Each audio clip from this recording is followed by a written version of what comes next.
Bangladesh's RMG sector isn't just an industry. It's the engine that plays a central role in our exports, employs millions, and keeps global fashion moving. As the industry evolves, so must the systems behind it. For over a decade, Swiss Contact has worked across this ecosystem, strengthening supplier qualifications, advancing large-scale skilling and upskilling, supporting worker financial health, and enabling labor market insertion. Today, we're pushing that frontier even further.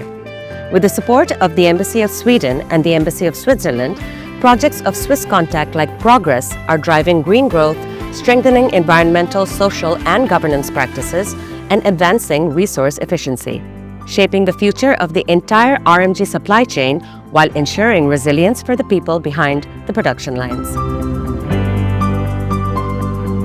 In collaboration with the Daily Star, this podcast, Beyond the Seams RMG Future, brings you the voices driving that change, the leaders, innovators, and partners defining the next chapter of Bangladesh's RMG story.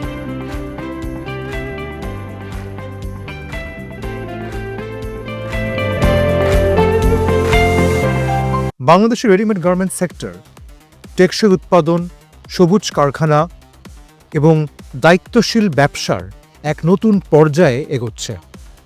আর এই যাত্রায় গুরুত্বপূর্ণ ভূমিকা রাখছে embassy of Sweden এবং Swiss contact, যারা একসঙ্গে কাজ করছে এই শিল্পের টেকসই রূপান্তর নিশ্চিত করতে।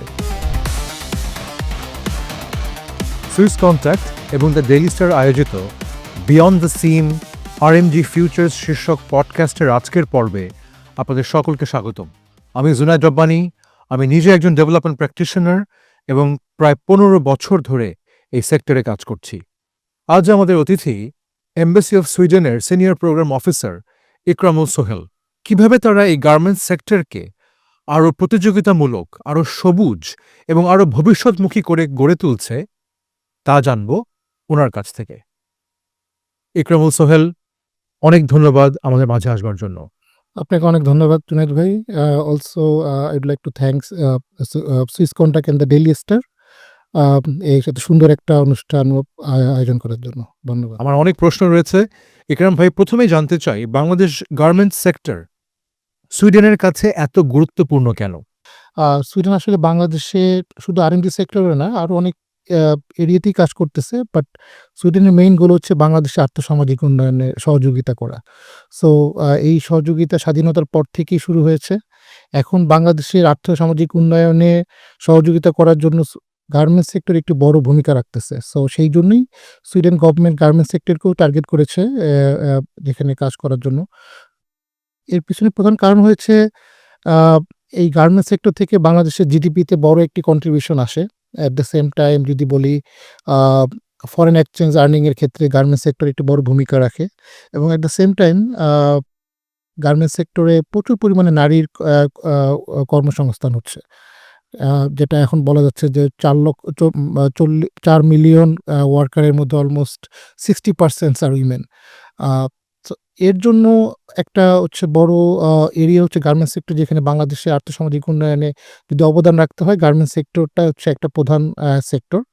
এছাড়া আমরাও একটা জিনিস দেখেছি যে বাংলাদেশ পরিবেশ দূষণে গার্মেন্টস সেক্টরে একটি বড় অবদান রয়েছে। সো সুইডেন সরকারের জন্য পরিবেশ দূষণ, জলবায়ু উন্নয়ন একটি প্রধান মাধ্যম, যার মাধ্যমে সুইডেন গভর্নমেন্ট বাংলাদেশের আর্থসামাজিক উন্নয়ন, পরিবেশ রক্ষা, জলবায়ু উন্নয়নে ভূমিকা রাখতে চায়, এবং সেই জন্যই সুইডেন গভর্নমেন্ট বাংলাদেশের এই গার্মেন্টস সেক্টরে কাজ করতেছে।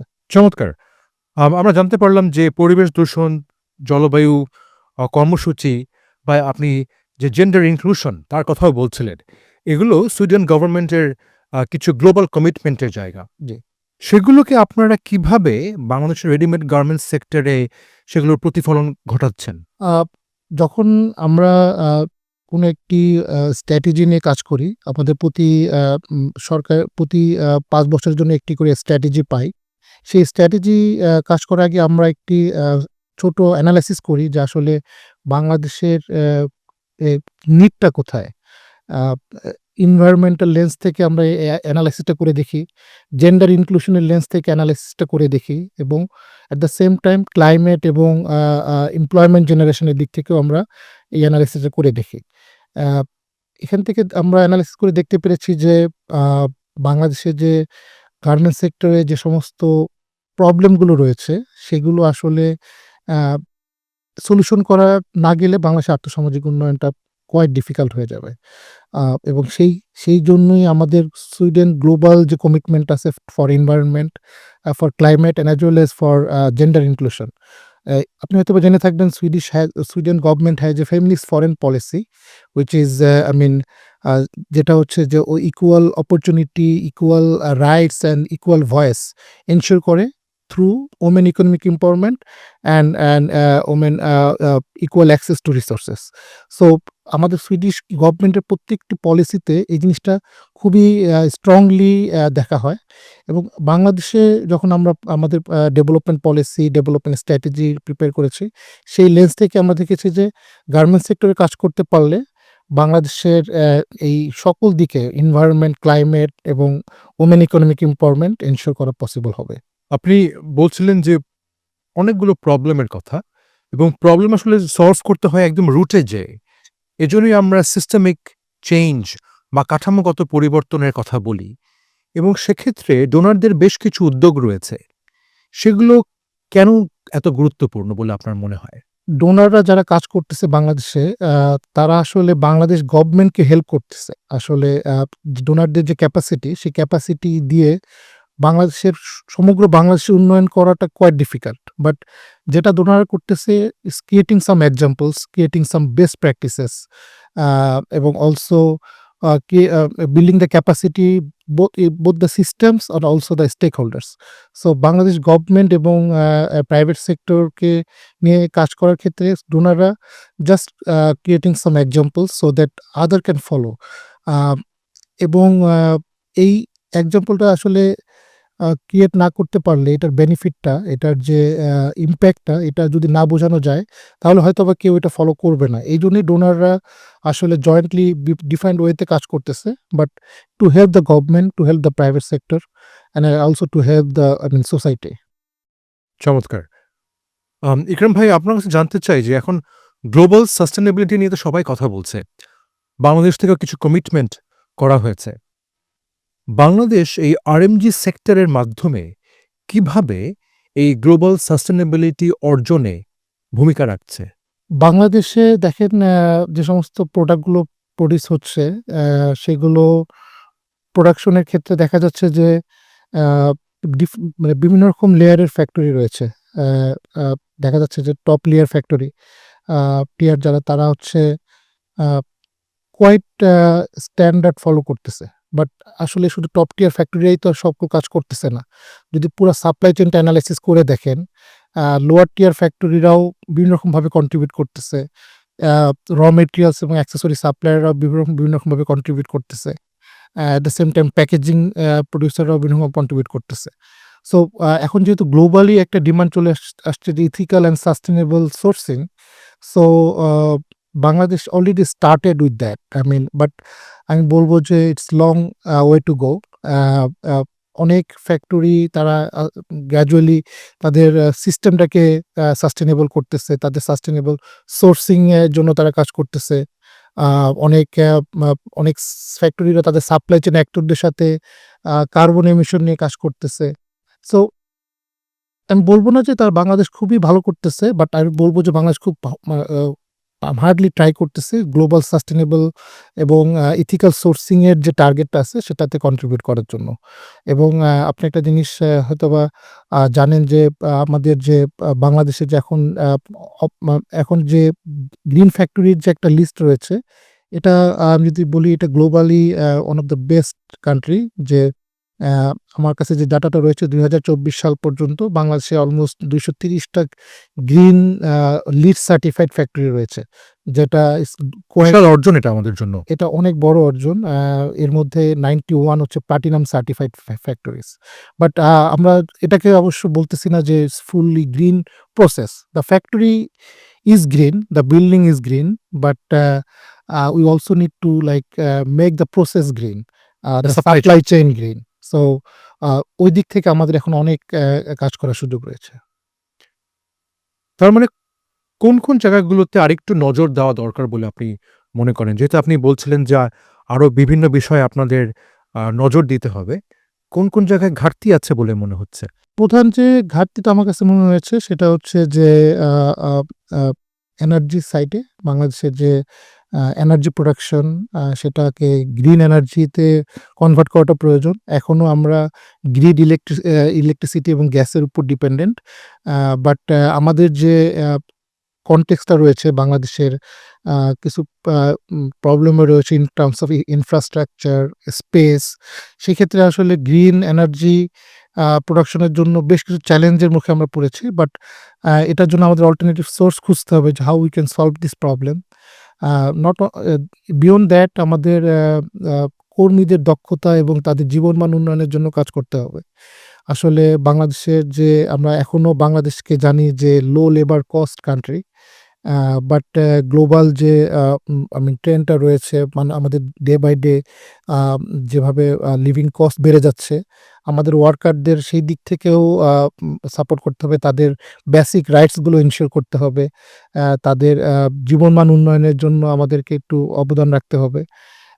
তাছাড়া আমাদের গার্মেন্টস সেক্টর হচ্ছে আপনারা জানেন যে আমি একটু আগেও বলেছিলাম যে পরিবেশ দূষণে বড় ভূমিকা রাখতেছে। সো এই পরিবেশ দূষণ রোধ করার জন্য বিভিন্ন রকম ওয়ে রয়েছে, যেমন ওয়াটার ম্যানেজমেন্ট, তারপর রিসাইক্লিং, তাদের যে সমস্ত ওয়েস্টগুলো হচ্ছে ওয়েস্টটাকে সুন্দর মতো ম্যানেজ করে।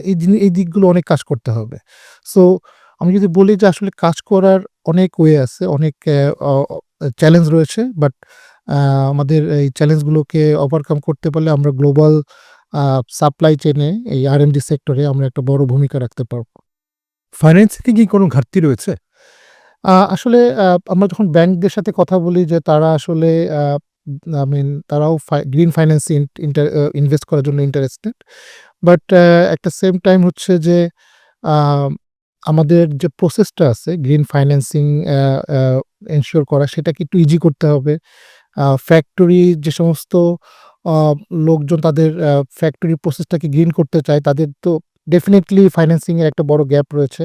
সেই ফাইন্যান্সিং গ্যাপটা এনশিওর করার জন্য প্রথমত দরকার হচ্ছে ফ্যাক্টরি অ্যাওয়ারনেস। আমরা আমাদের কাজের ক্ষেত্রে দেখেছি যে আসলে তাদের অ্যাওয়ারনেস লেভেলে একটু ঘাটতি রয়েছে। তারা আসলে আম উম যা অ্যাওয়ারনেস এবং ক্যাপাসিটি আমরা কি বোথ অ্যাওয়ারনেস অ্যান্ড ক্যাপাসিটি। এই অ্যাওয়ারনেস এবং ক্যাপাসিটিটাকে যদি এনশিওর করতে পারি তাহলে যেটা হবে তাদের মধ্যে ডিজায়ার ক্রিয়েট হবে। তাদের মধ্যে তারা ডিজায়ার করবে যে they need in green money, green investment, green finance. এবং যদি তারা এই ডিজায়ার থেকে তারা এটাকে অ্যাকশনে ট্রান্সফার করতে পারে তখন they will go for sourcing that. From their own source অথবা ব্যাংক অথবা আদার ইনভেস্টর্স। বাট ফার্স্ট হচ্ছে আমার মনে অ্যাওয়ারনেস অ্যান্ড ক্যাপাসিটিটাকে ডেভেলপ করতে হবে, স্পেশালি লোয়ার টিয়ার ফ্যাক্টরির জন্য। আমরা জানি যে top tier they have that required skills, they have the required capacity. But এটা তো আসলে শুধু একটা টিয়ার নিয়ে কাজ করে না, পুরো সাপ্লাই চেনটাকে সাস্টেইনেবল করতে হবে। সেক্ষেত্রে সরকারের তো একটা ভূমিকা রয়েছে। আপনারা কি ধরনের পলিসি সাপোর্ট দিচ্ছেন বা নিয়ে কাজ করছেন সরকারের সাথে? আমি যদি বলি আমি সুইডেন গভর্নমেন্টের কথা বলতে পারবো। আমরা আসলে শুরুতেই একটা পলিসি ডায়ালগ পলিসি স্টাডি করেছি আমাদের পার্টনারদের থ্রু। এবং সেই পলিসি স্টাডি থেকে আমরা পলিসি গ্যাপগুলো আইডেন্টিফাই করার জন্য চেষ্টা করেছি। এরপরে আমরা সেই পলিসিগুলো গ্যাপগুলোকে সলভ করার জন্য আমাদের যে সমস্ত পার্টনার রয়েছে এই মুহূর্তে এখন আমাদের আইএলওর সাথে কাজ রয়েছে। Swiss contract is one of our biggest partner. আমাদের যে সমস্ত পার্টনারগুলো তারা আসলে এই পলিসি ইস্যুগুলো নিয়েও কাজ করতেছে।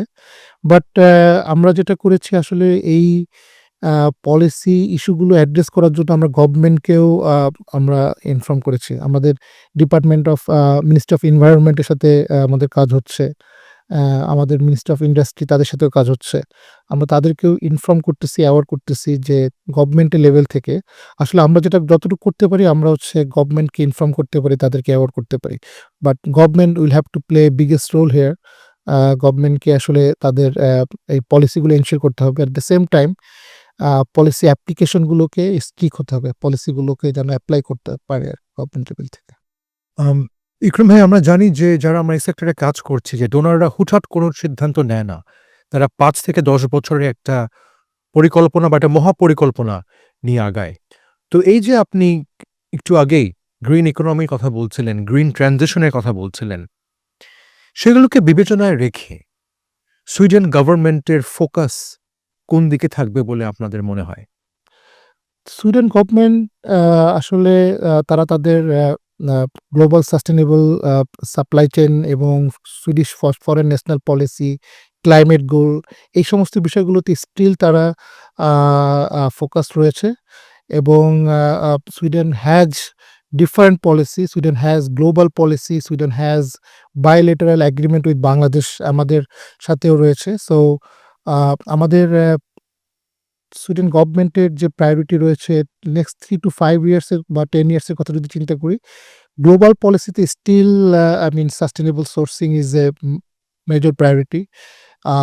Women economic empowerment through job creations and skill upgradation is also a big policy. Besides that, climate and environment areas of support is still our priority. Uh, আমাদের এখন বাংলাদেশের সাথে যে সমস্ত কাজগুলো চলতেছে সেগুলো হচ্ছে একটু বায়োলেটারাল এগ্রিমেন্টের মাধ্যমে আমাদের কাজগুলো হয়। সো আমাদের এই bilateral agreement is ending this year. So আমাদের এখন পর্যন্ত we are looking forward to here from the Swedish government about the next bilateral strategy. But still globally Sweden is committed to environment, Sweden is committed to women economic empowerment, Sweden is committed to climate. ইকরাম ভাই, আপনাকে যদি শেষ একটা প্রশ্ন করতে পারি, এই RMG সেক্টরে ব্র্যান্ডরা যেভাবে আছে, ফ্যাক্টরি আছে, ফ্যাক্টরির সঙ্গে আপনি কিছু বলেছেন টপ টিয়ার ফ্যাক্টরি, কিছু আছে লো টিয়ার ফ্যাক্টরি, এবং একই সঙ্গে সরকার বা পলিসি মেকাররাও যুক্ত। তাদের উদ্দেশ্যে যদি আপনার কিছু বলার থাকে, আমরা সেটা শুনতে চাই। ধন্যবাদ। আসলে ব্র্যান্ড, ফ্যাক্টরি এবং পলিসি মেকার এই পুরো সাপ্লাই চেইনটার জন্য তারা খুব বড় রোল প্লে করতেছে। সুইডিশ গভর্নমেন্ট আমরা সবার সাথেই কাজ করতেছি। তো আমরা দেখতে পারতেছি আমাদের যে মেসেজটা রয়েছে two brand is basically to work closely with the factories in terms of helping them with awareness and capacities within the area of green finance, green energies, waste management, and carbon accounting, everything. Then ফ্যাক্টরিদের জন্য আমাদের যেটা আমরা ফ্যাক্টরিদের সাথে closely কাজ করতে যেয়ে দেখেছি আসলে এই টোটাল এই সাস্টেনেবল জার্নিতে তারা এটাকে এটাকে কস্ট হিসেবে দেখতেছে আসলে। সো আমি বলব যে rather looking at cost, looking at N investment. So এটার রিটার্ন কিন্তু ফিউচারে এবং একটা পর্যায়ে বোধহয় এটা কমপ্লায়েন্সও হয়ে যাবে, কারণ আসলে কিছু কিছু জায়গায় যদি ওনারা টেকসই উন্নয়নে কাজ না করে, হয়তোবা ভবিষ্যতে আমরা বাজারগুলো হারাবো। রাইট। আজকের যে ইনভেস্টমেন্টটা হবে সেটা রিটার্ন কিন্তু ফিউচারে আমরা অলরেডি পাওয়া শুরু করে দেব। সো আমাদের এই ফিউচার লুকিং ডিরেকশনটাকে দেখে আমাদের উচিত ফ্যাক্টরি লেভেল থেকে এই গ্রিন এবং সাস্টেনেবল জার্নিতে ইনভেস্ট করা। এবং পলিসি মেকারদের জন্য আমার যে মেসেজটা থাকবে সেটা হচ্ছে যে সহযোগিতাপূর্ণ পলিসি এনশিওর করা এবং at the same time factory এবং যাদের যে সাপ্লাই চেইন অ্যাক্টর রয়েছে তাদের সাথে কনসাল্ট করে এই পলিসিগুলোকে ইমপ্লিমেন্টেশনে মানে অবদান রাখা আরকি। আসলে এটা একটা বড় অবদান, কারণ ফ্যাক্টরিগুলোতে আসলে অনেক ধরনের ইস্যু হয় যেগুলো আসলে পলিসি লেভেল থেকে সলভ করা ইজি। ফর এক্সাম্পল এই এনভায়রনমেন্ট ম্যানেজমেন্টের ক্ষেত্রে কর্মীদের বা তাদের বেসিক যে চাহিদা এবং তাদের যে জীবনযাত্রার মান উন্নয়ন সহ তাদের যে বেসিক সুবিধাগুলো রয়েছে সেগুলো ইমপ্লিমেন্টের ক্ষেত্রে এগুলোর ক্ষেত্রে পলিসি মেকারদের বড় একটি অবদান রয়েছে। সো তাদের জন্য এখানে কাজ করার প্রয়োজন রয়েছে। হ্যাঁ, এবং সবাই একত্রে আসলে এই পুরা সাপ্লাই চেইনটার সাথে একত্রে কাজ করা। এবং আরেকটা জিনিস আমি আ আ প্রায় মানে আমি ইয়ে করি যে বাংলাদেশ আসলে এই মুহূর্তে খুব বেসিক প্রোডাক্ট প্রোডিউস করতেছে। T-shirt, trousers, jeans, jacket, sweaters. Uh বাংলাদেশে আসলে সরকার থেকে উদ্যোগ নেওয়া উচিত একটু প্রোডাক্ট ডাইভার্সিফিকেশন করা। আ সেই ক্ষেত্রে আ যে সমস্ত উদ্যোগগুলো ক্যাপাসিটি ডেভেলপমেন্ট সেই সাথে ইনভেস্টমেন্ট নিয়ে আসা, ফরেন ডিরেক্ট ইনভেস্টমেন্ট গুলোকে ইন্সপায়ার করা। So Bangladesh is a ready market. So Bangladesh এই মার্কেটের product diversification is very important at this stage itself. Ikram ভাই, আমি আপনাকে অনেকগুলো প্রশ্ন করে গেছি। এর বাইরে কি আপনার কিছু বলার আছে? আ আমি বলব যে আসলে এই সাস্টেইনেবল জার্নি আমরা হয়তো সুইডিশ গভর্নমেন্ট থেকে সহযোগিতা করতেছি। বাট এটা হচ্ছে যে এই ইন্ডাস্ট্রিতে টিকে থাকার জন্য বাংলাদেশের যে সমস্ত ফ্যাক্টরি, ব্র্যান্ড এবং গভর্নমেন্ট তাদের উদ্যোগটা বেশি হওয়া প্রয়োজন এবং তাদের লেভেল থেকে এগিয়ে আসা উচিত এই সেক্টরে এই সাস্টেইনেবল জার্নিতে ইনভেস্ট করার জন্য। কারণ আজকে ইনভেস্টমেন্ট এটা return is I mean infinite return. So আজকে যদি আপনি এখানে ইনভেস্ট করেন, এটা this will be investment for their own business, this will be investment for the people and this will be investment for the planet. So এটাই আমার message for everyone. Wonderful. People, planet and profit, the 3P। Ikram ভাই, আমাদের সময় দেওয়ার জন্য আপনাকে অনেক, অনেক ধন্যবাদ। আপনাকে অনেক, অনেক ধন্যবাদ। আমরা এই আলোচনায় বুঝতে পারলাম যে বাংলাদেশের রেডিমেড গার্মেন্টস সেক্টরে যে টেকসই উন্নয়নের কথা বলা হচ্ছে, সেখানে এমবাসি অফ সুইডেন কী কী ধরনের উদ্যোগ নিয়েছে এবং সেগুলো যেটা গ্লোবাল কমিটমেন্ট এবং সেগুলো যে বাংলাদেশ, সুইডেন কিংবা পুরো বিশ্বের জন্য গুরুত্বপূর্ণ, আশা করি এই আলোচনায় সেটি ফুটে উঠেছে। আমি এটাও আশা করি আপনারা বুঝতে পেরেছেন যে টেকসই উন্নয়ন শুধুমাত্র পরিবেশ রক্ষার প্রশ্ন নয়, বরং এটি প্রতিযোগিতামূলক থাকা, নতুন বাজার দখল করা এবং বাংলাদেশের অর্থনীতিকে আরও শক্তিশালী করার একটা সুবর্ণ সুযোগ।